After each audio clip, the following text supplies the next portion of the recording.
The total foreign direct investments have increased now to $3.01 billion as at the end of April 2024. In particular, increased FDI was observed in oil and gas sector, and this has spurred economic activity, especially in infrastructure and services. To experts, the increase in drilling and other oil sector-related activities within the Albertine region and beyond has offered Uganda's economy the much-needed shot in the arm to get the economy back on track at macro level after a fairly stormy ride conditioned by, among others, the COVID-19 lockdown. Today, while some observers have reservations about these numbers trickling down to the person at the bottom of the pyramid, economists reveal that Uganda's economy expanded by $53.3 billion in the financial year 2023-2024 from lows of $17.2 billion in 2010-2011, partly driven by activities in the oil and gas sector. Since 2022, for instance, the sector has attracted investments that's close to $7 billion. The other crucial area that has kept this economy buoyant are the Ugandans working abroad. Remittances have risen to $1.43 billion in 2023 from $1.25 billion the previous year.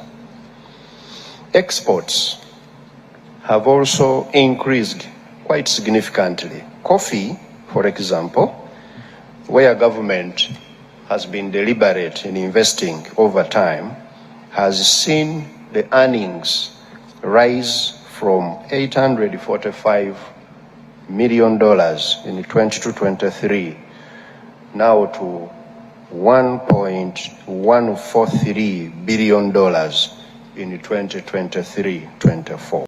All these factors have boosted Uganda's forex earnings, which has helped stabilize the shilling at a time when many currencies across the region have been ceding good ground against major international currencies, especially the dollar.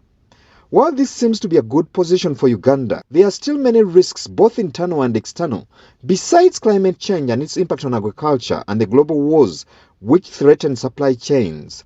The high interest rates in the global market space is a big threat, considering the fact that Uganda plans to finance a bulk of its over 70 trillion budget this year through date. The SOFR is about 5.3%, and that means you can't borrow anywhere below about 7-8% when you include in the margin. So the interest rates are still quite high, and also we have fluctuation still in commodity prices. One of the interventions against such risks, according to some experts, is boost the positions of the SMEs through well-curated hand-holding programs and support.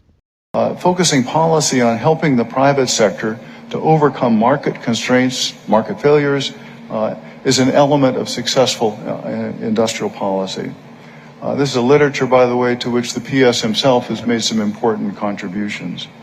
One example of this is, for example, helping financial markets, which often fail to serve SMEs inadequately, by providing carefully targeted subsidies to credit programs.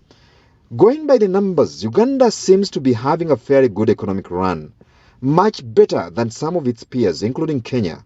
However, while the macroeconomic figures are on the side of the country, at the micro level, such numbers are yet to transit into better socioeconomic positions for the average Ugandan, calling for more engagement by government agencies at that level.